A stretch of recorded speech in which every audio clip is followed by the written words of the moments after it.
Middle അവർ തുടങ്ങുന്നു. ആദ്യം പ്രധാന വാർത്ത. കേരളത്തിൽ നിന്നുള്ള ആദ്യ ഹജ്ജ് സംഘം ജിദ്ദയിലെത്തി. സംഘത്തിലുള്ളത് 340 തീർത്ഥാടകർ. ഹജ്ജ് കമ്മിറ്റി വഴി ഇത്തവണ പോകുന്നത് 6375 പേർ.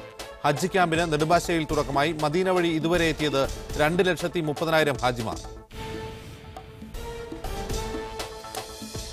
കുവൈത്തിൽ വീണ്ടും വൻതോതിൽ ആയുധശേഖരം കണ്ടെത്തി. ആയുധശേഖരം ഒളിപ്പിച്ചത് മാലിന്യപ്പെട്ടി. ഉടമയെ കണ്ടെത്താൻ അന്വേഷണം ഊർജിതം. പൊതുച്ചെലവ് കുറയ്ക്കാൻ സാമ്പത്തിക പരിഷ്കരണം അനിവാര്യമെന്ന് കുവൈത്ത് ധനമന്ത്രി. വിശദ പഠനത്തിന് ശേഷമേ അന്തിമ തീരുമാനമുണ്ടാകൂ. നികുതി ഏർപ്പെടുത്തുക കമ്പനികൾക്ക് മാത്രം. GCC രാജ്യങ്ങളുമായി ധാരണയെത്താതെ കുവൈത്ത് മൂല്യവർദ്ധിത നികുതി നടപ്പാക്കില്ലെന്നും അനസ് അൽ സ്വാലി. കുവൈത്തിൽ ഹിസ്ബുള്ള ബന്ധത്തിന്റെ പേരിൽ 26 പേർക്കെതിരെ നിയമ നടപടി. പ്രതികൾക്കെതിരെ ചുമത്തിയത് ചാരവൃത്തി ഉൾപ്പെടെയുള്ള കുറ്റങ്ങൾ. കുറ്റപത്രം ക്രിമിനൽ കോടതിക്ക് കൈമാറിയെന്നും പ്രോസിക്യൂട്ടർ. അബുദാബി ഷുവൈഫാത്ത് അതിർത്തി വഴി കടത്താൻ ശ്രമിച്ച വൻ മദ്യശേഖരവും മയക്കുഗുളികളും കസ്റ്റംസ് പിടിച്ചെടുത്തു. 2 പേർ അറസ്റ്റിൽ. മദ്യം UAE-യിൽ നിന്ന് സൗദിയിലേക്ക് കടത്താൻ ശ്രമിച്ചത്. മയക്കുഗുളികൾ UAE-യിലേക്ക്.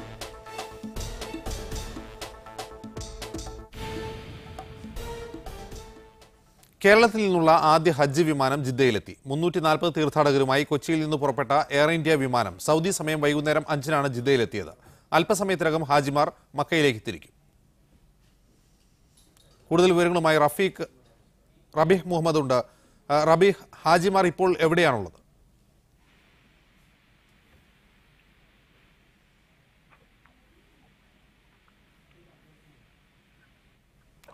റബീഹ്, കേൾക്കാമോ?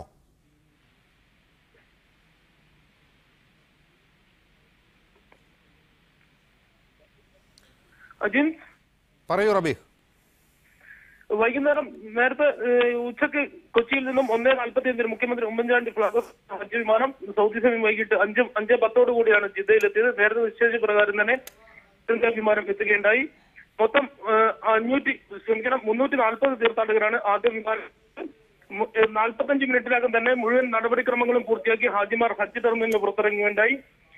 കഴിഞ്ഞ വർഷത്തെ അപേക്ഷിച്ച് ഇത്തവണ ഹജ്ജ് ടെർമിനലിനുള്ളിൽ തന്നെ എല്ലാ സംവിധാനങ്ങളും വളരെ നേരത്തെ തന്നെ പൂർത്തീകരിക്കാൻ കഴിഞ്ഞിട്ടുണ്ട്. മൊത്തം 340 പേരിൽ 156 പുരുഷന്മാരും 184 സ്ത്രീകളുമാണ് ഇന്നത്തെ ആദ്യ വിമാനത്തിലുള്ളത്. ഹജ്ജ് വളണ്ടിയർ വൈസ് ക്യാപ്റ്റൻ MS ജാബിന്റെ നേതൃത്വത്തിലാണ് ഇപ്പോൾ ഹാജിമാർ എത്തിയിരിക്കുന്നത്. ഹാജിമാർ എല്ലാ നടപടിക്രമങ്ങളും പൂർത്തിയാക്കി ഇപ്പോൾ മക്കയിലേക്ക് ബസ്സിൽ യാത്ര ആരംഭിച്ചു കഴിഞ്ഞു. ഏകദേശം 2 മണിക്കൂറിനകം തന്നെ മക്കയിൽ എത്തിച്ചേരുമെന്ന് ഇപ്പോൾ പ്രതീക്ഷിക്കുന്നത്. മക്കയിലെ മിസ്ഫലയിലാണ് ഇന്ന് വരുന്ന ഹാജിമാർക്കുള്ള താമസം. ഗ്രീൻ കാറ്റഗറിയിലാണ് ഇവരുള്ളത്. ഇവർക്ക് വേണ്ട താമസ സൗകര്യങ്ങളും എല്ലാം തന്നെ മക്കയിൽ പൂർത്തീകരിച്ചിട്ടുണ്ട്. കേരളത്തിൽ നിന്നുള്ള ഹാജിമാർ മക്കയിലേക്ക് ഉടൻ പുറപ്പെടും. വിവരങ്ങൾ നൽകിയായിരുന്നു റബീഹ് മുഹമ്മദ്. മദീന വിമാനത്താവളം വഴിയുള്ള ഹജ്ജ് തീർത്ഥാടകരുടെ വരവ് ശക്തമായി. തിങ്കളാഴ്ച 96 വിമാനങ്ങളാണ് തീർത്ഥാടകരുമായി മദീനയിലെത്തിയത്. ഇതുവരെയായി 2,30,000 ഹാജിമാർ മദീന വഴി എത്തിയിട്ടുണ്ട്. ഇന്ത്യയിൽ നിന്ന് മദീനയിലേക്കുള്ള അവസാന വിമാനം നാളെയാണ്. ഓഗസ്റ്റ് 16-ന് ഹജ്ജ് തീർത്ഥാടകരുടെ വരവ് തുടങ്ങിയ ശേഷം മദീനയിലെ അമീർ മുഹമ്മദ് ബിൻ അബ്ദുൽ അസീസ് അന്താരാഷ്ട്ര വിമാനത്താവളത്തിൽ ഏറ്റവും കൂടുതൽ വിമാനമെത്തിയത് തിങ്കളാഴ്ചയാണ്. കഴിഞ്ഞ ദിവസങ്ങളിൽ ശരാശരി 86 ഹജ്ജ് വിമാനങ്ങൾ വിവിധ രാജ്യക്കാരായ തീർത്ഥാടകരെയും വഹിച്ച് മദീനയിലെത്തിയതായാണ് കണക്ക്. ഈ വർഷം ഹജ്ജിനെത്തുന്ന 13,50,000 വിദേശ തീർത്ഥാടകരിൽ 50% പേർ മദീന വിമാനത്താവളം വഴിയാണ് എത്തുന്നതെന്ന് വിമാനത്താവള മേധാവി എഞ്ചിനീയർ മുഹമ്മദ് അൽ ഫാദിൽ പറഞ്ഞു. ടെർമിനലിലെ 85% ഹാളുകളും തീർത്ഥാടകരെ സ്വീകരിക്കുന്നതിന് ഒരുക്കിയിട്ടുണ്ട്. പ്രധാന ഹാളിന്റെ 15% തീർത്ഥാടകർക്കായി നീക്കിവച്ചിരിക്കുന്നു. തീർത്ഥാടകരുടെ സേവനത്തിനായി 7,000-ഓളം മുഴുസമയ ജീവനക്കാരുണ്ട്. 8-ലധികം ഗവൺമെന്റ് വകുപ്പുകളും 35 വിമാന കമ്പനികളും ഹജ്ജ് സേവന രംഗത്തുണ്ടെന്നും വിമാനത്താവള മേധാവി പറഞ്ഞു. തീർത്ഥാടകരുടെ വരവ് തുടങ്ങിയ ശേഷം 2,30,000 പേർ മദീനയിലെത്തിയതായി മദീന ഹജ്ജ് മന്ത്രാലയം മദീന ഓഫീസ് മേധാവി മുഹമ്മദ് ബിജാവി പറഞ്ഞു. ഇതിൽ 48,899 പേർ മക്കയിലേക്ക് പോയിട്ടുണ്ട്. ബാക്കിയുള്ളവർ ഇപ്പോൾ മദീനയിലുണ്ട്. ഇന്ത്യയിൽ നിന്നും 50,000 പേർ ഇതുവരെ മദീന വഴി എത്തിയിട്ടുണ്ട്. എയർ ഇന്ത്യ, നാസെയർ, സൗദി എയർലൈൻസ് എന്നീ വിമാന കമ്പനികളാണ് ഇന്ത്യയിൽ നിന്നുള്ള തീർത്ഥാടകരെ മദീനയിൽ എത്തിക്കുന്നത്. ബുധനാഴ്ചയാണ് മദീനയിലേക്കുള്ള അവസാന വിമാനം. മദീനയിലെത്തുന്ന തീർത്ഥാടകർ 8 ദിവസത്തിനു ശേഷം മക്കയിലേക്ക് തിരിക്കും. ഹജ്ജിന് ശേഷം ജിദ്ദ വഴിയാണ് ഹാജിമാർ നാട്ടിലേക്ക് മടങ്ങുക. Media 1 Medina. ഹജ്ജ് വേളയിൽ തീർത്ഥാടകരുടെ സുരക്ഷയ്ക്കായി കൂടുതൽ സൗകര്യങ്ങൾ ഏർപ്പെടുത്തി. ചൂട് കൂടാനുള്ള സാധ്യത കണക്കിലെടുത്ത് പൊള്ളലേൽക്കുന്നവരെ ചികിത്സിക്കാൻ വിവിധ ആശുപത്രികളിൽ പ്രത്യേക സൗകര്യം ഏർപ്പെടുത്തിയിട്ടുണ്ട്. അറഫ, മിന എന്നിവിടങ്ങളിലെ ആശുപത്രികളിലും മെഡിക്കൽ സെന്ററുകളിലും ഇതിനായി 187 ബെഡുകൾ സംവിധാനിച്ചു. എയർ ആംബുലൻസ് സേവനത്തിന് 3 ഹെലിപ്പാഡുകൾ ഒരുക്കി. മക്കയിൽ 100 ആംബുലൻസ് കേന്ദ്രങ്ങൾ ഉണ്ടാകും. അടിയന്തര സേവനത്തിന് 35 സംഘങ്ങളും 12 മോട്ടോർ സംഘങ്ങളും 84 ഡോക്ടർമാരും സേവനത്തിനുണ്ട്. തീർത്ഥാടകരുടെ സേവനത്തിന് മിന, മുസ്ദലിഫ, അറഫ എന്നിവിടങ്ങളിലായി 1316 ബെഡുകളോടുകൂടിയ 8 ആശുപത്രികളും 94 മെഡിക്കൽ സെന്ററുകളും ഉണ്ട്. കാലാവസ്ഥാ നിരീക്ഷണത്തിന് 3 ഓട്ടോമാറ്റിക് നിരീക്ഷണ കേന്ദ്രങ്ങൾ കൂടിയൊരുക്കും. മക്ക, മിന, അറഫ എന്നിവിടങ്ങളിലുള്ള സ്ഥിര നിരീക്ഷണ കേന്ദ്രങ്ങൾക്ക് പുറമെയാണ് ഇത്. കേരളത്തിൽ നിന്നുള്ള ആദ്യ ഹജ്ജ് വിമാനം ജിദ്ദയിലെത്തി. 340 തീർത്ഥാടകരുമായി കൊച്ചിയിൽ നിന്ന് പുറപ്പെട്ട എയർ ഇന്ത്യ വിമാനം സൗദി സമയം വൈകുന്നേരം 5-നാണ് ജിദ്ദയിലെത്തിയത്. അല്പസമയത്തിനകം ഹാജിമാർ മക്കയിലേക്ക് തിരിക്കും. കൊച്ചിയിൽ നിന്നും ഉച്ചയ്ക്ക് 1:45 മുഖ്യമന്ത്രി ഉമ്മൻചാണ്ടി ഫ്ളാഗ് ഓഫ് ചെയ്ത എയർ ഇന്ത്യ വിമാനം നേരത്തെ നിശ്ചയിച്ച പ്രകാരം സൗദി സമയം വൈകിട്ട് 5 മണിക്ക് തന്നെ ജിദ്ദ കിങ് അബ്ദുൽ അസീസ് വിമാനത്താവളത്തിലെത്തി. നടപടിക്രമങ്ങൾ പൂർത്തിയാക്കി 40 മിനിറ്റിനകം തീർത്ഥാടകർ ഹജ്ജ് ടെർമിനലിന് പുറത്തിറങ്ങി. ജീവിത സ്വപ്നം യാഥാർത്ഥ്യമാക്കി ഹജ്ജിനെത്താനായ സന്തോഷത്തിലാണ് തീർത്ഥാടകർ. അള്ളാഹുവിൻ്റെ അനുഗ്രഹത്താൽ വളരെ സുഖമായി ഇവിടെ എത്തി. അൽഹംദുലില്ലാഹ്, അശ്ശുക്രുലില്ലാഹ്. ജിദ്ദയിൽ ഒരുക്കിയ സൗകര്യങ്ങളിൽ തീർത്ഥാടകർ പൂർണ്ണ സംതൃപ്തരാണ്. അള്ളാഹുവിൻ്റെ വിളിക്ക് ഉത്തരം നൽകുന്നതിന് വേണ്ടി ഹാജിമാരായ ഞങ്ങൾ കഅബാലയത്തെ ലക്ഷ്യം വെച്ചുകൊണ്ട് യാത്ര പുറപ്പെടുകയാണ്. ഞങ്ങൾക്ക് എല്ലാവർക്കും മഖബൂലും മബ്റൂറുമായ ഹജ്ജും ഉംറയും സിയാറത്തും ചെയ്യുന്നതിന് വേണ്ടി നിങ്ങളെല്ലാവരും പ്രാർത്ഥിക്കണമെന്നും കൂട്ടായ പ്രാർത്ഥനയുടെ നമ്മുടെ കർമ്മങ്ങളെല്ലാം തന്നെ. ജിദ്ദ ഹജ്ജ് ടെർമിനൽ ഹജ്ജ് deputy consul Sunil Dandyal, consulate ഉദ്യോഗസ്ഥരായ കിഷൻ ലാൻ, ബോബി എന്നിവരുടെ നേതൃത്വത്തിലാണ് ഹാജിമാരെ സ്വീകരിച്ചത്. വിവിധ മലയാളി സംഘടനകളുടെ കൂട്ടായ്മയായ ജിദ്ദ ഹജ്ജ് വെൽഫെയർ ഫോറം പ്രവർത്തകരും വിവിധ സംഘടനാ വളണ്ടിയർമാരും ഹാജിമാരെ വരവേൽക്കാനെത്തിയിരുന്നു. ബസ് മാർഗം മക്കയിലെത്തുന്ന തീർത്ഥാടകരെ സ്വീകരിക്കാൻ മക്ക ഹജ്ജ് വെൽഫെയർ ഫോറം പ്രവർത്തകരും വിവിധ സംഘടനാ വളണ്ടിയർമാരും സജ്ജരാണ്. ഗ്രീൻ കാറ്റഗറിയിലുള്ളവരാണ് ആദ്യ വിമാനത്തിൽ എത്തിയത്. ഇന്ന് രാത്രി തന്നെ ഹാജിമാർ ഉംറ നിർവഹിക്കും. ജിദ്ദയിൽ നിന്നും സാദിഖ് അലി തൂവൂരിനൊപ്പം റബി മുഹമ്മദ്, മീഡിയ 1 റിയാദ്. മറ്റു വാർത്തകളിലേക്ക്. കുവൈത്തിൽ വീണ്ടും വൻതോതിൽ ആയുധശേഖരം കണ്ടെത്തി. സുലൈബിക്കാത്തിനടുത്ത് ബർണാത്തയിലാണ് മാലിന്യപ്പെട്ടിയിൽ ഉപേക്ഷിച്ച് ഒളിപ്പിച്ച നിലയിൽ ആയുധശേഖരം കണ്ടെത്തിയത്. ഉടമയെ കണ്ടെത്താൻ അന്വേഷണം ആരംഭിച്ചു. മുനിസിപ്പാലിറ്റിയിലെ ശുചീകരണ തൊഴിലാളിയാണ് ആയുധങ്ങൾ ആദ്യം കണ്ടത്. മിസൈലുകൾ ഉൾപ്പെടെയുള്ള ആയുധങ്ങൾ മാലിന്യപ്പെട്ടിയിൽ ഉപേക്ഷിക്കപ്പെട്ട നിലയിലായിരുന്നു. ഹ്രസ്വ ദീർഘദൂര മിസൈലുകൾ, ബോംബുകൾ, കലാഷ്നിക്കോവ് തോക്കുകൾ, കുഴിബോംബുകൾ, ഗ്രനേഡുകൾ എന്നിവയ്ക്കൊപ്പം 100 കണക്കിന് കിലോ വെടിമരുന്നും വെടിയുണ്ടകളും കണ്ടെടുത്തിട്ടുണ്ട്. ചെറിയ മരപ്പെട്ടികളിൽ സൂക്ഷിച്ച നിലയിലായിരുന്നു ബലദിയയുടെ മാലിന്യപ്പെട്ടിയിൽ ആയുധങ്ങൾ കിടന്നിരുന്നത്. ആയുധങ്ങൾക്കൊപ്പം വാർത്താവിനിമയ ഉപകരണങ്ങളും സൈനിക വസ്ത്രങ്ങളും കണ്ടെത്തിയതായാണ് വിവരം. പൊതുസുരക്ഷാ വിഭാഗം under secretary colonel Abdul Fattah Ali ഉൾപ്പെടെ ഉന്നത സുരക്ഷാ ഉദ്യോഗസ്ഥർ സംഭവസ്ഥലത്തെത്തി തെളിവെടുപ്പ് നടത്തി. ആയുധങ്ങൾക്ക് ഇറാഖിന്റെ കുവൈത്ത് അധിനിവേശ കാലത്തോളം പഴക്കമുണ്ടെന്നാണ് സുരക്ഷാ ഉദ്യോഗസ്ഥരുടെ നിഗമനം. അദാൻ, അബ്ദലി എന്നിവിടങ്ങളിൽ നിന്നും കഴിഞ്ഞ മാസം വൻതോതിൽ ആയുധശേഖരം കണ്ടെത്തിയിരുന്നു. അനധികൃതമായി കൈവശം വെക്കുന്ന ആയുധങ്ങൾ പോലീസിന് കൈമാറാൻ നേരത്തെ 4 മാസത്തെ സമയം അനുവദിച്ചിരുന്നു.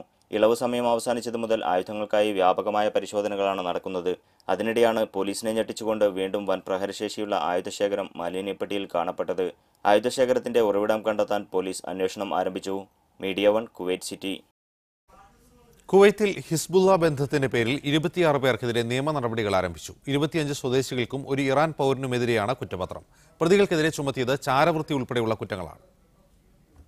കഴിഞ്ഞ മാസം 13-ന് അബ്ദലിയിലെ ഫാം ഹൌസിൽ നിലവറയിൽ ഒളിപ്പിച്ച നിലയിൽ ഉഗ്രശേഷിയുള്ള സ്ഫോടക വസ്തുക്കളും ആയുധങ്ങളും പോലീസ് കണ്ടെടുത്തിരുന്നു.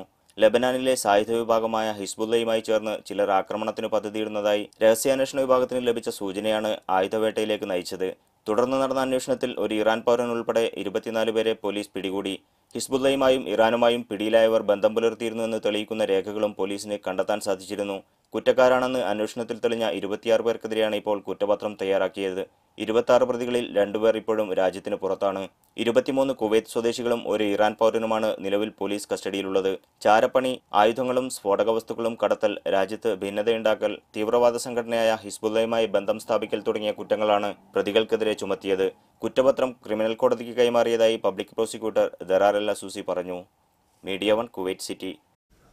അബുദാബി ഗുവൈഫാത്ത് അതിർത്തി വഴി കടത്താൻ ശ്രമിച്ച 30,000 കുപ്പി മദ്യവും 8,000-ഓളം മയക്കുഗുളികളും കസ്റ്റംസ് അധികൃതർ പിടിച്ചെടുത്തു. സംഭവവുമായി ബന്ധപ്പെട്ട് 2 പേരെ അറസ്റ്റ് ചെയ്തിട്ടുണ്ട്. UAE-യിൽ നിന്ന് ബസ്സിൽ സൗദി അറേബ്യയിലേക്ക് കടത്താൻ ശ്രമിച്ചതായിരുന്നു മദ്യം. മയക്കുഗുളികൾ UAE-യിലേക്ക് കടത്താൻ ശ്രമിച്ചതും. അതിർത്തി കടക്കുന്ന ബസ്സുകളിൽ നടത്തിയ പതിവ് പരിശോധനയിലാണ് മദ്യവും മയക്കുഗുളികകളും കണ്ടെടുത്തത്. അറബ് വംശജനായ യാത്രക്കാരന്റെ ലഗേജിൽ ഒളിപ്പിച്ച നിലയിലായിരുന്നു മയക്കുഗുളികകൾ. ഡോക്ടറുടെ കുറിപ്പടി പ്രകാരം മാത്രം വിൽക്കാൻ അനുമതിയുള്ളതാണ് ഈ ഗുളികകൾ. അനധികൃതമായി രാജ്യത്ത് വിൽപ്പന നടത്താനാണ് ഗുളികകൾ കടത്തിയതെന്ന് കരുതുന്നു. ആപ്പിളിനെ ചിത്രം പൊട്ടിച്ച കടലാസ് പെട്ടികളിലാക്കിയാണ് മദ്യം സൗദിയിലേക്ക് കടത്താൻ ശ്രമിച്ചത്. യന്ത്രങ്ങൾ ഉപയോഗിച്ച് സ്കാൻ ചെയ്തപ്പോൾ സംശയം തോന്നി. പരിശോധന നടത്തിയപ്പോൾ മദ്യം കണ്ടെത്തുകയായിരുന്നു. 2559 പെട്ടികളാണ് പിടിച്ചെടുത്തത്. ഒരു പെട്ടിയിൽ 12 കുപ്പികളുണ്ടായിരുന്നു. കർശന പരിശോധനകൾക്ക് ശേഷമാണ് അതിർത്തിയിലൂടെ വാഹനങ്ങൾ കടത്തിവിടുന്നതെന്ന് കസ്റ്റംസ് അധികൃതർ പറഞ്ഞു.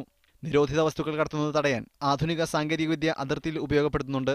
2014 2.5 ദശലക്ഷം വാഹനങ്ങളാണ് ഗുവൈഫാത്ത് അതിർത്തി വഴി കടന്നുപോയതെന്ന് അധികൃതർ പറഞ്ഞു. Media 1 Abu Dhabi. പൊതുചെലവ് കുറയ്ക്കാൻ സാമ്പത്തിക പരിഷ്കരണം അനിവാര്യമാണെന്ന് കുവൈത്ത് ധനമന്ത്രി. ഇക്കാര്യത്തിൽ സർക്കാരിന് മുന്നിൽ വ്യക്തമായ നിലപാടുകളുണ്ടെന്നും വിശദമായ പഠനങ്ങൾക്ക് ശേഷം മാത്രമേ അന്തിമ തീരുമാനം ഉണ്ടാകൂ എന്നും മന്ത്രി അനസ് അൽ സ്വാലിഹ് പറഞ്ഞു. സാമ്പത്തിക പരിഷ്കരണത്തിന്റെ ഭാഗമായി നടപ്പാക്കുന്ന നികുതി ഏർപ്പെടുത്തുക കമ്പനികൾക്ക് മാത്രമായിരിക്കുമെന്നും വ്യക്തിഗത ആദായ നികുതി നടപ്പാക്കാൻ ഉദ്ദേശമില്ലെന്നും പറഞ്ഞ അദ്ദേഹം GCC രാജ്യങ്ങൾ തമ്മിൽ ധാരണയിലെത്താതെ കുവൈത്ത് മാത്രം മൂല്യവർദ്ധിത നികുതി നടപ്പാക്കില്ലെന്നും അറിയിച്ചു. സൗദിയിലെ പരിഷ്കരിച്ച തൊഴിൽ ഭേദഗതി നിയമം നടപ്പാക്കുന്നതിന്റെ ഭാഗമായി ഒക്ടോബർ 18 മുതൽ മുഴുവൻ സ്ഥാപനങ്ങളിലും പരിശോധന ശക്തമാക്കാൻ മന്ത്രാലയം തീരുമാനിച്ചു. ക്രമക്കേടുകൾ കണ്ടെത്തുന്ന സ്ഥാപനങ്ങൾ അന്തിമമായി അടച്ചുപൂട്ടും. തൊഴിൽ സാഹചര്യം മെച്ചപ്പെടുത്തുന്നതിനും സാമ്പത്തിക ക്രയവിക്രയ നിയമാനുസൃതമാക്കുന്നതിനുമാണ് പരിശോധന ശക്തമാക്കുന്നത്. നിയമം നടപ്പാക്കുന്നതിന് മുന്നോടിയായി ഉദ്യോഗസ്ഥർക്ക് ദമാമിൽ പരിശീലനം നടപ്പാക്കി. രാജ്യത്ത് തൊഴിലാളികൾക്ക് നൽകുന്ന വേതനത്തിന്റെ വിശദാംശങ്ങൾ മന്ത്രാലയത്തെ അറിയിക്കണമെന്നാണ് ചട്ടം. 1 മാസത്തിനുള്ളിൽ ഇത് നൽകാത്തവരുടെ മന്ത്രാലയ സേവനങ്ങൾ നിർത്തിവെക്കും. 2 മാസമായാൽ തൊഴിലാളികൾക്ക് ഉടമയുടെ അനുവാദമില്ലാതെ മറ്റു കമ്പനികളിലേക്ക് മാറാം. 3 മാസത്തിനുള്ളിലും വിവരം കൈമാറിയില്ലെങ്കിൽ സ്ഥാപനത്തിന്റെ ലൈസൻസ് റദ്ദാക്കും. തൊഴിൽ നിയമത്തിന്റെ 40ാം ഭേദഗതി അനുസരിച്ചാണ് മന്ത്രാലയം നടപടികൾ കടുപ്പിക്കുന്നത്. ദമാമിൽ സംഘടിപ്പിച്ച ശില്പശാലയിൽ തൊഴിൽ വകുപ്പ് under secretary doctor Abdullah Abu സുനൈനാണ് പരിശോധനയുടെയും നടപടിക്രമങ്ങളുടെയും വിശദാംശങ്ങൾ പ്രഖ്യാപിച്ചത്. തൊഴിൽ വകുപ്പ് നിർദ്ദേശിക്കുന്ന ചട്ടങ്ങളിൽ വീഴ്ച വരുത്തിയാൽ സ്ഥാപനങ്ങളിൽ നിന്ന് 1000 മുതൽ 1 ലക്ഷം റിയാൽ വരെ പിഴ ഈടാക്കാൻ പുതിയ ഭേദഗതിയിലൂടെ സാധിക്കുമെന്ന് അബു സുനൈൻ വ്യക്തമാക്കി. നിയമലംഘനങ്ങൾ തുടർന്നാൽ ഏത് സ്ഥാപനമായാലും അന്തിമമായി അടച്ചുപൂട്ടും. പരിശോധനകൾക്കായി പരിശീലനം നേടിയ പ്രത്യേക ദൗത്യസംഘത്തെ നിയോഗിക്കും. രാജ്യത്തിന്റെ വിവിധ ഭാഗങ്ങളിൽ റെയ്ഡുകളിൽ ഇതുവരെയായി 34,000 ക്രമക്കേടുകൾ കണ്ടെത്തി. 31 ദശലക്ഷം റിയാൽ ചുരുങ്ങിയ കാലത്തിനുള്ളിൽ വിവിധ സ്ഥാപനങ്ങളിൽ നിന്ന് പിഴ ഈടാക്കി. ഒക്ടോബറിൽ നടക്കുന്ന പരിശോധനയ്ക്ക് മുന്നോടിയായി സ്ഥാപന ഉടമകൾക്ക് തൊഴിൽ മന്ത്രാലയം ചോദ്യാവലി നൽകും. നിയമം നടപ്പാക്കുന്നതുമായി ബന്ധപ്പെട്ട പ്രയാസങ്ങളും മറ്റും ഇതിൽ രേഖപ്പെടുത്തണം. സ്ഥാപനമുടമകളുടെ വികാരം കൂടി കണക്കിലെടുത്തായിരിക്കും പരിശോധനയുമായി മുന്നോട്ടു പോവുക. ആദ്യഘട്ട പരിശോധനയിൽ നിയമത്തെക്കുറിച്ച് അജ്ഞരായവർക്ക് താക്കീത് നൽകും. നിരവധി സ്ഥാപനങ്ങൾ ഉദ്യോഗസ്ഥരുടെ സന്ദർശനത്തിന് ശേഷം നടപടികൾ പാലിക്കാൻ തയ്യാറായിട്ടുണ്ട്. രാജ്യത്തെ തൊഴിലാളികൾക്ക് അർഹമായ വേതനം ലഭിക്കുന്നുണ്ടോ എന്ന് തൊഴിൽ വകുപ്പ് ഉറപ്പുവരുത്തും. 2 ദിവസത്തെ ശില്പശാലയിൽ കിഴക്കൻ പ്രവിശ്യയിലെ വ്യവസായ പ്രമുഖരും വിവിധ കമ്പനി പ്രതിനിധികളും ഉദ്യോഗസ്ഥരും പങ്കെടുത്തു. Muhammad Sharif, media 1, Dammam. ദുബൈയിലെ 3 മെട്രോ സ്റ്റേഷനുകൾക്ക് സമീപം ഹെലിപ്പാഡുകൾ നിർമ്മിക്കാൻ RTA തീരുമാനിച്ചു. റാഷിദിയ, ഖിസൈസ്, ജബൽ അലി എന്നിവിടങ്ങളിലാണ് ഹെലിപ്പാഡുകൾ നിർമ്മിക്കുക. അടിയന്തര സാഹചര്യങ്ങളിൽ വൈദ്യസഹായ സംഘത്തിന് ഏറ്റവും വേഗത്തിൽ സ്ഥലത്തെത്താൻ വേണ്ടിയാണ് തീരുമാനമെടുത്തതെന്ന് അധികൃതർ അറിയിച്ചു. RTAയുടെയും ദുബായ് പോലീസിന്റെയും സംയുക്ത യോഗത്തിലാണ് 3 മെട്രോ സ്റ്റേഷനുകൾക്ക് സമീപം ഹെലിപ്പാഡുകൾ നിർമ്മിക്കാൻ തീരുമാനിച്ചത്. റാഷിദിയ, ഖിസൈസ്, ജബൽ അലി എന്നിവിടങ്ങളിലാണ് ഹെലിപ്പാഡുകൾ നിർമ്മിക്കുക. ദുബായ് മെട്രോ ട്രാം യാത്രക്കാർക്ക് എളുപ്പത്തിൽ വൈദ്യസഹായം എത്തിക്കാൻ തീരുമാനം ഉപകരിക്കും. മെട്രോയിലെയും ട്രാമിലെയും സുരക്ഷാ സംവിധാനങ്ങൾ വിലയിരുത്തി സംഘം ട്രാം റൂട്ടിൽ സുരക്ഷ വർദ്ധിപ്പിക്കാനും തീരുമാനമെടുത്തു. 25 മെട്രോ സ്റ്റേഷനുകളിൽ സുരക്ഷയ്ക്കായി ദുബായ് പോലീസിനെ നിയോഗിച്ചിട്ടുണ്ട്. ദുബായ് ട്രാമിന്റെ സുരക്ഷയ്ക്ക് 230 പോലീസുകാരുമുണ്ട്. 3 പട്രോൾ സംഘങ്ങളും 4 മോട്ടോർ സൈക്കിളുകളും സുരക്ഷയ്ക്കായി ദിവസവും നിയോഗിക്കപ്പെട്ടിട്ടുണ്ട്. ജുമേറ ബീച്ച് റെസിഡൻസിലെ ഗതാഗത പരിഷ്കാര നടപടികൾ യോഗം വിലയിരുത്തി. ഇതു സംബന്ധിച്ച് പഠനം നടത്താൻ അന്താരാഷ്ട്ര കൺസൾട്ടൻസിയെ നിയമിച്ചിരുന്നു. ദി ബാക്കിലേക്കുള്ള റോഡരികിൽ പാർക്കിംഗ് നിരോധിക്കാൻ തീരുമാനമെടുത്തു. കരൺ അൽ സബ്ക സ്ട്രീറ്റിൽ നിന്ന് JBRലേക്കുള്ള റോഡിൽ ബസ് സ്റ്റോപ്പ് നീക്കി ഒരു ലൈൻ കൂടി റോഡിൽ ചേർക്കും. യോഗത്തിൽ RTA director general Mattar Al Tayer, Dubai police മേധാവി major general Khamis Mattar Al Mazina എന്നിവർ പങ്കെടുത്തു. Media 1, Dubai. ഇറാനെതിരെ തുറന്നടിച്ച് കുവൈത്ത് പാർലമെന്റ് അംഗം വിദേശകാര്യ സമിതി അധ്യക്ഷൻ കൂടിയായ ഹമദ് അൽ ഹർഷാനി MP-യാണ് സഭയിൽ ഇറാനെതിരെ ആഞ്ഞടിച്ചത്. യമനിലും ഇറാഖിലും സിറിയയിലും സമാധാനം തകർത്ത ഇറാന്റെ അടുത്ത ലക്ഷ്യം GCC രാജ്യങ്ങളാണെന്നും ഗൾഫ് രാജ്യങ്ങളുടെ ആഭ്യന്തര കാര്യങ്ങളിലേക്കുള്ള കടന്നുകയറ്റമാണ് ഇറാൻ ലക്ഷ്യമിടുന്നതെന്നും MP ആരോപിച്ചു. മേഖലയുടെ യഥാർത്ഥ ശത്രുവായ ഇറാനെതിരെ എല്ലാ ഗൾഫ് രാജ്യങ്ങളും ഒരുമിച്ച് നിൽക്കണമെന്നും ഹമദ് അൽ ഹർഷാനി അഭിപ്രായപ്പെട്ടു. കുവൈത്തിലെ ഷാബിൽ നിർമ്മാണത്തിലിരുന്ന കെട്ടിടത്തിൽ തീപിടിച്ച് പരിഭ്രാന്തി പരത്തി. ഉച്ചയ്ക്ക് 2:30ഓടെയാണ് കെട്ടിടത്തിന്റെ മുകൾ നിലയിൽ തീപിടിച്ചത്. ഇത് മറ്റു നിലകളിലേക്ക് പടർന്നതോടെ സമീപത്തെ കെട്ടിടങ്ങളിൽ താമസിച്ചിരുന്നവർ ഭീതിയിലായി. അഗ്നിശമന വിഭാഗം മണിക്കൂറുകൾ പരിശ്രമിച്ച ശേഷമാണ് തീ നിയന്ത്രണ വിധേയമായത്. ജീവാപായമില്ലെന്നാണ് റിപ്പോർട്ട്. തീപിടുത്തത്തിന്റെ കാരണം വ്യക്തമല്ല.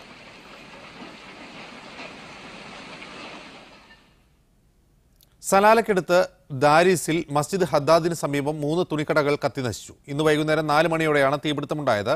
സിവിൽ ഡിഫൻസ് എത്തിയാണ് തീയണച്ചത്. 3 വ്യാപാര സ്ഥാപനങ്ങളും പൂർണ്ണമായും കത്തിയമർന്നു. തൃശൂർ സ്വദേശികളായ 2 മലയാളികളുടെ അധീനതയിലുള്ളതാണ് സ്ഥാപനങ്ങൾ. ആർക്കും പരിക്കില്ല. ഖത്തർ പ്രധാനമന്ത്രിയും ആഭ്യന്തരമന്ത്രിയുമായ Sheikh Abdullah bin Nasser bin Khalifa Al Thani Indian പ്രധാനമന്ത്രി നരേന്ദ്രമോദിക്ക് കത്തയച്ചു. ഇരു രാജ്യങ്ങളും തമ്മിലുള്ള ബന്ധം ശക്തിപ്പെടുത്തുന്നതിന്റെ ആവശ്യകതയെക്കുറിച്ചാണ് കത്തിൽ സൂചന. ഇന്ത്യയിലെ ഖത്തർ അംബാസിഡർ അഹമ്മദ് ഇബ്രാഹിം അബ്ദുള്ള പ്രധാനമന്ത്രിയുടെ ഓഫീസ് ജോയിന്റ് സെക്രട്ടറി ജാവേദ് അഷ്റഫിന് കത്ത് കൈമാറി. അന്താരാഷ്ട്ര യോഗ ദിനാചരണത്തോട് സഹകരിച്ചതിന് നന്ദി അറിയിച്ചുകൊണ്ട് നേരത്തെ ഖത്തർ അമീറിന് നരേന്ദ്രമോദി കത്തയച്ചിരുന്നു. എഴുത്തുകാരൻ സാമൂഹിക അവസ്ഥകളോട് സർഗാത്മകമായി പ്രതികരിക്കുന്നവരാകണമെന്ന് ചിന്തകനും എഴുത്തുകാരനുമായ KN കുഞ്ഞഹമ്മദ്. എഴുത്തുകാർ ചരിത്രത്തെയും വർത്തമാനത്തെയും അസാധാരണമായ വികാസങ്ങളിലേക്ക് വഴി നടത്തേണ്ടവരാണെന്ന് പ്രശസ്ത സാഹിത്യകാരൻ P. സുരേന്ദ്രനും അഭിപ്രായപ്പെട്ടു. ഓണത്തോടനുബന്ധിച്ച് പ്രവാസി ഇന്ത്യ സാഹിത്യ വിഭാഗം ദുബൈയിൽ സംഘടിപ്പിച്ച സാഹിത്യ സംവാദത്തിൽ സംസാരിക്കുകയായിരുന്നു ഇരുവരും. മാനവിക മൂല്യങ്ങളെ പ്രചോദിപ്പിക്കുകയും മനുഷ്യനിൽ നന്മ നിലനിർത്തുകയും ചെയ്യുക എന്നത് ഏതൊരു സർഗസൃഷ്ടിയുടെയും അടിസ്ഥാനമാണ്. എന്നുവെച്ച് ഒരു പ്രകടനം പോലെ നേർക്കുനേരെയോ ഒരു രാഷ്ട്രീയ പ്രസ്താവന പോലെ പരത്തി പറഞ്ഞോ എഴുത്തുകാരന് സമൂഹത്തെ തൃപ്തിപ്പെടുത്തേണ്ട ബാധ്യതയില്ലെന്നും എഴുത്തുകാരൻ സാമൂഹികാവസ്ഥകളോട് സർഗാത്മകമായി പ്രതികരിക്കുന്നവരാകണമെന്നും ചിന്തകനും എഴുത്തുകാരനുമായ KN കുഞ്ഞഹമ്മദ് അഭിപ്രായപ്പെട്ടു. പറയപ്പെടാതെ പോകുന്നതാണ് പറഞ്ഞതിനേക്കാൾ കൂടുതൽ എന്ന തിരിച്ചറിവാണ് എഴുത്തുകാരന്റെ ഊർജമാവേണ്ടതെന്നും KN പറഞ്ഞു. ചിലപ്പോഴൊക്കെ ഈ പ്രത്യയശാസ്ത്രത്തിന്റെ ഒരു പതഞ്ഞു തൂവൽ സംഭവിക്കാം. കഥയായോ കവിതയായോ ഒക്കെ ഒരു പതഞ്ഞു തൂവൽ സംഭവിക്കാം. ആ പതഞ്ഞു തൂവുന്നത് സ്വതന്ത്രമായ ഒന്നല്ല. അത് പ്രത്യയശാസ്ത്രത്തിന് സംഭവിക്കുന്ന പലവിധ രൂപമാറ്റങ്ങളുടെ പശ്ചാത്തലത്തിൽ ഉണ്ടായി പോകുന്നതാണ്. അതുമാത്രം കണ്ടിട്ട് അതിൻ്റെ സ്വതന്ത്ര പ്രവർത്തനമാണ് എന്ന് കരുതാനാവില്ല. അതുകൊണ്ട് എഴുത്ത്, പ്രഭാഷണം, ഇടപെടൽ എന്നിവയുടെ സ്വയം പര്യാപ്ത സമ്പൂർണ്ണ കർത്തൃത്വം എന്നത് ചരിത്രത്തിലെ ഒരു അസംബന്ധമാണ് എന്ന് വിട്ടുവീഴ്ചയില്ലാത്ത വിധം ഒരു നിലപാടെടുക്കുന്ന ഒരു സാംസ്കാരിക പ്രവർത്തകനാണ് ഞാൻ. എഴുത്തുകാർ ചരിത്രത്തെയും വർത്തമാനത്തെയും അസാധാരണമായ വികാസങ്ങളിലേക്ക് വഴി നടത്തേണ്ടവരാണെന്ന് പ്രശസ്ത സാഹിത്യകാരൻ P. സുരേന്ദ്രൻ അഭിപ്രായപ്പെട്ടു. സമൂഹത്തിലെ മാറ്റങ്ങൾ മനസ്സിലാക്കാൻ വായനയിലൂടെ കഴിയും. അതുകൊണ്ട് തന്നെ വായന മരിക്കുവാൻ പാടില്ല. സമൂഹത്തെ അറിയുന്ന വായനക്കാരാണ് ഉണ്ടാകേണ്ടത്. കലഹിക്കുന്ന എഴുത്തുകാരനില്ലാതാവുകയെന്നത് നമ്മുടെ രാജ്യത്തിന്റെ ദുരവസ്ഥയാണ്. കണ്ടുനിൽക്കുന്നവന്റെ പ്രതികരണബോധം മാത്രമുള്ള എഴുത്തുകാർ ജനിതക തകരാർ ബാധിച്ചവരാണെന്നും അദ്ദേഹം പരിഹസിച്ചു. കഴിഞ്ഞകാല സാഹിത്യകൃതികളും സാഹിത്യ സംബന്ധമായ കാര്യങ്ങളും വായിക്കുന്നതിനപ്പുറം പുതിയ കാലഘട്ടത്തിലെ സാഹിത്യകൃതികളും വായിക്കണം. സമൂഹത്തെ തിരിച്ചറിയണമെങ്കിൽ ഇത് അത്യാവശ്യമാണെന്നും P. സുരേന്ദ്രൻ ചൂണ്ടിക്കാട്ടി. പ്രവാസി India UAE general secretary EK Dineshan അധ്യക്ഷത വഹിച്ച ചടങ്ങിൽ UAEയിലെ സാഹിത്യ സാംസ്കാരിക രംഗത്തെ നിരവധി പ്രമുഖർ പങ്കെടുത്തു. പൊള്ളുന്ന അനുഭവങ്ങൾ പറയുന്ന നടവഴിയിലെ നേരുകളുടെ എഴുത്തുകാരി ഷെമിയെ ചടങ്ങിൽ ആദരിച്ചു. പ്രവാസി ഇന്ത്യ UAE കേന്ദ്ര president Anwar Hussain, Dubai president Shameem VS എന്നിവർ പരിപാടിക്ക് നേതൃത്വം നൽകി. മീഡിയ 1 ദുബായ്. ഒമാനിൽ പൊതുമാപ്പ് കാലത്തും അനധികൃത തൊഴിലാളികൾക്കായി ശക്തമായ പരിശോധന തുടരുന്നു. കഴിഞ്ഞ ഒരാഴ്ചക്കിടെ 369 പ്രവാസികളാണ് തൊഴിൽ നിയമം ലംഘിച്ചതിന് രാജ്യത്ത് പിടിയിലായത്. അനധികൃത തൊഴിലാളികൾക്കായി ഇനിയും കർശനമായ റെയ്ഡ് തുടരുമെന്നാണ് മുന്നറിയിപ്പ്. വിസ കാലാവധി കഴിഞ്ഞിട്ടും രാജ്യത്ത് അനധികൃതമായി തങ്ങുന്നവർക്ക് പിഴയില്ലാതെ രാജ്യം വിടാൻ ഒമാൻ സർക്കാർ ഒക്ടോബർ അവസാനം വരെ പൊതുമാപ്പ് പ്രഖ്യാപിച്ചിട്ടുണ്ട്. ഈ ആനുകൂല്യം ഉപയോഗിക്കാതെ വീണ്ടും രാജ്യത്ത് നിയമം ലംഘിച്ച് തൊഴിലെടുക്കുന്നവരെ കണ്ടെത്താൻ ശക്തമായ പരിശോധന തുടരുകയാണ്. കഴിഞ്ഞയാഴ്ച മാത്രം 369 തൊഴിലാളികളാണ് റെയ്ഡിൽ പിടിയിലായത്. വാണിജ്യ സ്ഥാപനങ്ങളിൽ ജോലി ചെയ്തിരുന്ന 303 പ്രവാസികളും തോട്ടൻ മേഖലയിൽ പണിയെടുത്തിരുന്ന 37 പേരും ഇതിൽ ഉൾപ്പെടും. 24 വീട്ടുജോലിക്കാരും പിടിയിലായിട്ടുണ്ട്. പിടിയിലായ തൊഴിലാളികളിൽ 105 പേർ സ്പോൺസറിൽ നിന്ന് ഒളിച്ചോടിയവരാണ്. 179 പേർ സ്പോൺസറുടെ അറിവോടെ മറ്റിടങ്ങളിൽ ജോലി ചെയ്യുന്നവരാണെന്ന് അധികൃതർ അറിയിച്ചു. പിടിയിലായവരെ എംബസികളുടെ സഹകരണത്തോടെ ഉടൻ നാടുകടത്തുമെന്നും ഇവർ വ്യക്തമാക്കി. Media 1 Muscat. സിനിമയിലൂടെ തനിക്ക് ലഭിച്ച ജനപ്രീതി സമൂഹത്തിലെ നല്ല കാര്യങ്ങൾക്ക് ഉപയോഗപ്പെടുത്തുമെന്ന് പ്രേമം സിനിമയിലെ നായിക സായി പല്ലവി. പുതിയ സിനിമകൾക്ക് നിരവധി അവസരങ്ങൾ വന്നെങ്കിലും മികച്ച കഥാപാത്രത്തിനായി കാത്തിരിക്കുകയാണെന്നും ദുബൈയിലെത്തിയ സായി പല്ലവി പറഞ്ഞു. അവിചാരിതമായി സിനിമയിലെത്തിയ താൻ ആദ്യ സിനിമയിലൂടെ നേടിയ ജനപ്രീതി സമൂഹ നന്മക്ക് ഉപയോഗപ്പെടുത്തുമെന്ന് പ്രേമം സിനിമയിലെ മലരെന്ന കഥാപാത്രത്തിലൂടെ ശ്രദ്ധിക്കപ്പെട്ട സായ് പല്ലവി പറഞ്ഞു. സിനിമയിലൂടെ പ്രേക്ഷകരെ സന്തോഷിപ്പിക്കുമ്പോൾ നൃത്തത്തിലൂടെ സ്വയം സന്തോഷം കണ്ടെത്തുന്നു. ഇതിനു പുറമെ സാമൂഹിക പ്രവർത്തനങ്ങളിൽ സജീവമാവാനാണ് ആഗ്രഹമെന്നും ആദ്യമായി ദുബൈയിലെത്തിയ സായ് പല്ലവി മാധ്യമപ്രവർത്തകരോട് വ്യക്തമാക്കി. Everyone who is famous does get. I don't take credit. I would thank people for that, but I want to use it for a good cause. So I haven't given a word to anyone to endorse or. പ്രേമം സിനിമയ്ക്ക് ശേഷം നിരവധി അവസരങ്ങൾ തേടി വരുന്നുണ്ടെങ്കിലും ഒന്നും സ്വീകരിച്ചിട്ടില്ല. മലർന്ന കഥാപാത്രം ഏറെ ശ്രദ്ധിക്കപ്പെട്ട നിലക്ക് അടുത്ത ചിത്രത്തെ ഏറെ പ്രതീക്ഷയോടെയായിരിക്കും പ്രേക്ഷകർ കാത്തിരിക്കുകയെന്നും അതുകൊണ്ട് തന്നെ അടുത്ത ചിത്രം തെരഞ്ഞെടുക്കുവാൻ നേരിയ ഭയമുണ്ടെന്നും സായ് പല്ലവി പറഞ്ഞു. മികച്ച കഥാപാത്രങ്ങൾ മാത്രമേ സ്വീകരിക്കുകയുള്ളൂവെന്നും അവർ കൂട്ടിച്ചേർത്തു. ക്യാമ്പസിനും പുറത്തും പ്രേമം സിനിമയുടെ അനുകരണത്തെക്കുറിച്ച ചോദ്യത്തിന് നടിയുടെ പ്രതികരണം ഇങ്ങനെ: I really feel sorry for that. I don't. But you know, it is just because you see an animal killing another human. You don't have to be the animal and then go do it. You have something called as conscience. You should know what is right and wrong. Why look at movies? We are not monkeys to imitate. No. If it is nice, you have to do it. If your conscience should say what is right and wrong. Going and drinking and going to a class, will anyone do that? It is wrong. Thiruvananthapuram engineering കോളേജിലെ വിദ്യാർത്ഥിനിയുടെ മരണം അറിഞ്ഞിരുന്നില്ലെന്നും സംഭവത്തിൽ ദുഃഖമുണ്ടെന്നും സായ് പല്ലവി പറഞ്ഞു. Media 1 Dubai. Al Quoz Al Khail മാളിന് പിറകിലുള്ള Credence ഹൈസ്കൂളിൽ വെള്ളിയാഴ്ച മെഡിക്കൽ ക്യാമ്പും ഓണാഘോഷവും നടക്കുമെന്ന് അമല മെഡിക്കൽ സെന്റർ അധികൃതർ അറിയിച്ചു. രാവിലെ 8 മണിക്ക് പരിപാടികൾ ആരംഭിക്കും. 20 ലേബർ ക്യാമ്പുകളിൽ നിന്ന് തെരഞ്ഞെടുക്കപ്പെട്ട 600ഓളം പേരെയാണ് മെഡിക്കൽ ക്യാമ്പിൽ പരിശോധിക്കുക. പൂക്കളം, കലാപരിപാടികൾ, ഓണസദ്യ, വൈകിട്ട് താമരശ്ശേരി ചുരം ബാൻഡ് അവതരിപ്പിക്കുന്ന സംഗീത പരിപാടി എന്നിവയും നടക്കും. UAEയിൽ സമീപഭാവിയിൽ തന്നെ 10 ക്ലിനിക്കുകൾ കൂടി തുടങ്ങാൻ ലക്ഷ്യമിടുന്നതായും ആയുർവേദം, ഹോമിയോ ചികിത്സകൾ ഇതിലുണ്ടാകുമെന്നും Amala medical centre chairman Manoj Sreekanth അറിയിച്ചു. ഭക്ഷ്യവിഷബാധയെ തുടർന്ന് ഒമാനിൽ മലയാളി നടത്തിയിരുന്ന റെസ്റ്റോറന്റ് അധികൃതർ അടപ്പിച്ചു. ബാത്തിന ഗവർണറേറ്റിലെ സഹമിൽ പ്രവർത്തിച്ചിരുന്ന സ്ഥാപനമാണ് അടച്ചത്. കഴിഞ്ഞ ദിവസങ്ങളിൽ ഇവിടെ നിന്ന് ഭക്ഷണം കഴിച്ച 30 പേർക്ക് ഭക്ഷ്യവിഷബാധയേറ്റ സാഹചര്യത്തിലാണ് നടപടി. സംഭവത്തെ തുടർന്ന് മുനിസിപ്പാലിറ്റി ഉപഭോക്തൃ അതോറിറ്റി അധികൃതർ റെസ്റ്റോറന്റിൽ പരിശോധന നടത്തി. മറ്റ് ഭക്ഷണശാലകളിലും പരിശോധന ശക്തമാക്കി. സലാല ടൂറിസം ഫെസ്റ്റിവൽ സമാപിച്ചു. ഇത്തീനിലെ മുനിസിപ്പൽ സ്റ്റേഡിയത്തിൽ നടന്ന സമാപന ചടങ്ങിൽ വിദേശകാര്യമന്ത്രി യൂസുഫ് ബിൻ അലവി മുഖ്യാതിഥിയായിരുന്നു. 40 ദിവസം നീണ്ടുനിന്ന ആഘോഷരാവുകൾക്ക് സലാലയിൽ സമാപനമായി. ഇത്തീനിലെ മുനിസിപ്പൽ റിക്രിയേഷൻ സെന്ററിൽ നടന്ന വർണ്ണാഭമായ സമാപന ചടങ്ങുകളിൽ മന്ത്രിമാരും ഉന്നത ഉദ്യോഗസ്ഥരും പൗരപ്രമുഖരും ഉൾപ്പെടെ ആയിരക്കണക്കിന് ആളുകൾ സംബന്ധിച്ചു. ഒമാൻ സ്നേഹത്തിന്റെയും സമാധാനത്തിന്റെയും നാട് എന്ന തലക്കെട്ടിൽ ജൂലൈ 23 മഴക്കാലാഘോഷത്തിന് തുടക്കം കുറിച്ചത്. ഏതാണ്ട് 5 ലക്ഷത്തോളം ടൂറിസ്റ്റുകളാണ് ഈ കാലയളവിൽ സലാല സന്ദർശിച്ചത്. സമാപന ചടങ്ങിൽ ഒമാന്റെ ചരിത്രവും സാംസ്കാരിക പാരമ്പര്യവും വിളിച്ചോതുന്ന നിരവധി കലാപരിപാടികളാണ് നൂറുകണക്കിന് കലാകാരന്മാർ ചേർന്ന് അവതരിപ്പിച്ചത്.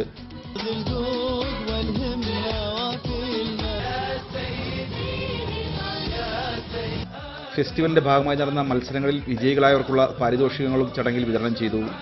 Media 1 Salalah. നാടൻ കലകളുടെ അവതരണവും ജീവനക്കാരുടെ കലാവിരുന്നുമായി കാലിക്കറ്റ് പാരഗൺ റെസ്റ്റോറന്റ് ഗ്രൂപ്പ് 10ാം വാർഷികം ആഘോഷിച്ചു. ദുബായ് മുഹൈസിനിയിലും അല്ലൈനിലെ ജബൽ ഹഫീത്തിലുമാണ് ആഘോഷ പരിപാടികൾ നടന്നത്. റീജിയണൽ ജനറൽ മാനേജർ സിൽജി വർഗീസും വിവിധ ബ്രാഞ്ചുകളുടെ സാരഥികളും നേതൃത്വം നൽകി. UAEയിലെ 6 ശാഖകളിലെ 100 കണക്കിന് തൊഴിലാളികൾ ആഘോഷ പരിപാടികളിൽ പങ്കെടുത്തു. കരിപ്പൂർ വിമാനത്താവളത്തിൽ ഇടത്തരം വിമാനങ്ങൾ സർവീസ് നടത്താനുള്ള വിദേശ വിമാന കമ്പനികളുടെ തീരുമാനത്തെ വ്യോമയാന മന്ത്രാലയം അവഗണിച്ചതിന്റെ രേഖകൾ പുറത്തുവന്നു. റൺവേ നവീകരണ സമയത്ത് വലിയ വിമാനങ്ങൾക്ക് പകരം ഇടത്തരം വിമാനങ്ങൾ സർവീസ് നടത്താൻ തയ്യാറാണെന്ന് കാണിച്ച് വിമാന കമ്പനികൾ അയച്ച കത്തുകളാണ് പുറത്തായത്. റൺവേ നവീകരണത്തിന്റെ പേരിൽ പ്രമുഖ വിമാന കമ്പനികൾ കരിപ്പൂർ വിമാനത്താവളത്തിൽ നിന്ന് ഇപ്പോൾ സർവീസ് നടത്തുന്നില്ല. ഇടത്തരം വിമാനങ്ങൾ സർവീസ് നടത്താൻ വിദേശ കമ്പനികൾ തയ്യാറാകാത്തതുകൊണ്ടാണ് ഇത് എന്നായിരുന്നു എയർപോർട്ട് അതോറിറ്റിയുടെ വാദം. ഇത് കള്ളമാണെന്ന് തെളിയിക്കുന്നതാണ് ഇപ്പോൾ പുറത്തുവന്ന രേഖകൾ. റൺവേ നവീകരണ സമയത്ത് ഇടത്തരം വിമാനങ്ങൾ കരിപ്പൂരിൽ നിന്ന് സർവീസ് നടത്താൻ തയ്യാറാണെന്ന് കാണിച്ച് എയർപോർട്ട് അതോറിറ്റിക്ക് എമിറേറ്റ്സ് അയച്ച കത്താണിത്. A330 എയർക്രാഫ്റ്റ് വിഭാഗത്തിൽപ്പെട്ട വിമാനം റൺവേ നവീകരണ സമയത്ത് സർവീസ് നടത്താൻ തങ്ങൾ തയ്യാറാണെന്ന് ഈ കത്തിൽ പറയുന്നു. എമിറേറ്റ്സിന്റെ വിദഗ്ധ സംഘം കരിപ്പൂരിൽ വന്ന് പരിശോധിച്ച ശേഷമാണ് എമിറേറ്റ്സ് ഈ കത്തയക്കുന്നത്. സൗദി എയർലൈൻസും ഖത്തർ എയർവേസും ഇതേ ആവശ്യം ഉന്നയിച്ച് എയർപോർട്ട് അതോറിറ്റിക്ക് കത്തയച്ചിരുന്നു. ഈ കത്തിനും മറുപടി നൽകാതെ അധികൃതർ പൂഴ്ത്തിവെച്ചു. 343 പേർക്ക് യാത്ര ചെയ്യാവുന്നതാണ് ഈ വിമാന കമ്പനികൾ നിർദ്ദേശിക്കുന്ന ഇടത്തരം വിമാനങ്ങൾ. ഇത് അംഗീകരിച്ചിരുന്നുവെങ്കിൽ ഹജ്ജ് ക്യാമ്പ് കൊച്ചിയിലേക്ക് മാറ്റേണ്ടി വരില്ലായിരുന്നു. കരിപ്പൂർ വിമാനത്താവളത്തിന് ചിറകരിയാൻ ചിലർ ബോധപൂർവം ശ്രമിക്കുന്നു എന്ന ആരോപണത്തിന് ബലമേകുന്നതാണ് ഇപ്പോൾ പുറത്തുവന്ന വിവരങ്ങൾ. മീഡിയ 1 കോഴിക്കോട്. സലാലയിൽ നിന്ന് 300 കിലോമീറ്റർ അകലെ കടലിൽ ഭൂകമ്പം. റിക്ടർ സ്കെയിലിൽ 5 രേഖപ്പെടുത്തിയ ഭൂകമ്പം രാവിലെ 11 മണിക്കാണ് ഉണ്ടായത്. സമുദ്രനിരപ്പിൽ നിന്ന് 10 കിലോമീറ്റർ ആഴത്തിലാണ് ഭൂകമ്പത്തിന്റെ പ്രഭവ കേന്ദ്രം. എന്നാൽ ഭൂകമ്പം സലാലയിലോ അടുത്ത പ്രദേശങ്ങളിലോ അനുഭവപ്പെട്ടില്ല. മാപ്പിളപ്പാട്ട് രംഗത്തെ പ്രഗത്ഭരായ 20 ഗായകരെ അണിനിരത്തിയുള്ള മാപ്പിളപ്പാട്ട് മത്സരം ഒക്ടോബർ 2 ദോഹയിൽ നടക്കും. പാട്ട് മഹോത്സവം എന്ന പേരിൽ നടക്കുന്ന പരിപാടിയിൽ മാപ്പിളപ്പാട്ട് രംഗത്തെ സമഗ്ര സംഭാവനകൾ പരിഗണിച്ച് 8 പ്രമുഖരെ ആദരിക്കും. ഖത്തറിലെ മലപ്പുറം ജില്ലാ മുസ്ലിം വെൽഫെയർ അസോസിയേഷനാണ് പാട്ട് മഹോത്സവത്തിന്റെ സംഘാടകർ. മാപ്പിളപ്പാട്ട് രംഗത്തെ വിവിധ തലമുറകളിൽപ്പെട്ട ഗായകർ 5 ടീമുകളായാണ് മത്സരത്തിൽ പങ്കെടുക്കുക. കോഴിക്കോട്, മലപ്പുറം, കണ്ണൂർ, കാസർഗോഡ്, മിഡിൽ സോൺ എന്നിങ്ങനെയാണ് ടീമുകളെ തരംതിരിച്ചത്. ദോഹയിലെ അൽ അറബി സ്റ്റേഡിയത്തിൽ നടക്കുന്ന മത്സരം കാണാനെത്തുന്നവർക്കായി പ്രത്യേക സൗകര്യങ്ങൾ ഒരുക്കും. മാപ്പിളപ്പാട്ട് രംഗത്തെ പ്രഗത്ഭരായ വിയ്യൻകുട്ടി, എരഞ്ഞോളി മൂസ, റംല ബീഗം, OM കരുവാരക്കുണ്ട്, സിബൽ സദാനന്ദൻ, ബാപ്പു വെള്ളിപ്പറമ്പ്, ഫൈസൽ എളേറ്റിൽ എന്നിവരെ ചടങ്ങിൽ ആദരിക്കുമെന്നും സംഘാടകർ അറിയിച്ചു. മത്സരത്തിൽ പങ്കെടുക്കാനും വിധികർത്താക്കളായും 3 തലമുറകളിൽപ്പെട്ട നിരവധി കലാകാരന്മാരാണ് ദോഹയിലെത്തുക. പ്രവേശനം ടിക്കറ്റ് മുഖേന നിയന്ത്രിക്കുമെന്നും സംഘാടകർ വാർത്താ സമ്മേളനത്തിൽ അറിയിച്ചു. Media 1 Doha. സമാപിക്കുന്നു. ഏവർക്കും ശുഭരാത്രി.